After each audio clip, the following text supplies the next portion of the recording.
The mirror in the attic.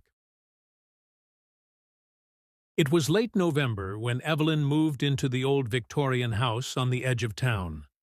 The house had been empty for years, its windows dark and looming, but Evelyn had always been drawn to it. The previous owners left in such a hurry, the neighbors said, that they hadn't even packed their things. This only intrigued her more. The first few days passed uneventfully, though the house groaned at night, settling into the cold. One evening, while exploring the attic, Evelyn found an old, tarnished mirror tucked behind a stack of dusty crates. It was tall, with an intricately carved wooden frame, and the glass, though fogged with age, seemed oddly compelling. As she wiped the surface clean, Evelyn caught a glimpse of something strange. For a fleeting second, the reflection didn't match the room behind her. Instead, it showed a shadowy figure standing in the corner. She spun around, but the attic was empty. Shaking it off as a trick of the light, she moved the mirror downstairs and placed it in her bedroom. That night, Evelyn woke abruptly, a chill crawling up her spine. The room was dark, but something felt wrong. Her eyes were drawn to the mirror. Though she couldn't see clearly, she knew something was there. Slowly, she lit a candle and turned toward the reflection. Standing behind her in the mirror was a woman, pale and gaunt, her hollow eyes staring right into Evelyn's. The woman's mouth hung open in a silent scream, her hands raised as if trying to claw her way out of the glass. Evelyn froze, her heart pounding in her chest. She spun around, but again the room was empty. Breathless, she turned back to the mirror. The woman was gone. Over the next few nights, the sightings became more frequent. Every time Evelyn looked into the mirror, the woman was there, closer than before. She would stand at the foot of the bed, then at Evelyn's shoulder, her presence growing more oppressive, her form more solid. Evelyn tried covering the mirror, but the haunting continued.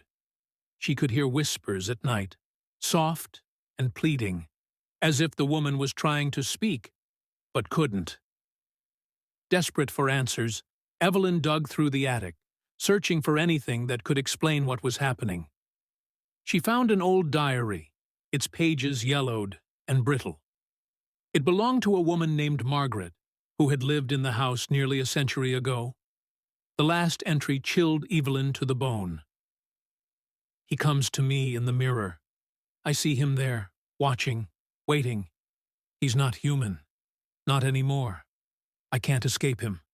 He's taken everyone, and now he waits for me. If you find this, please, don't look in the mirror. Evelyn's hands trembled as she slammed the diary shut. She hurried downstairs, intending to destroy the mirror. But as she reached her bedroom, she froze. The mirror had changed. The reflection showed her room, but there was something wrong.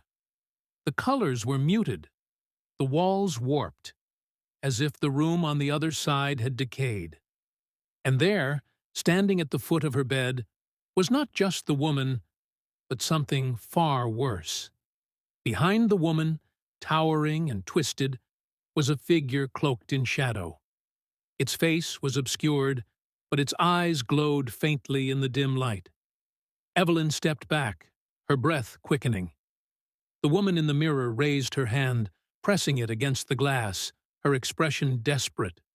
Behind her, the shadow loomed, its long fingers curling around her shoulders.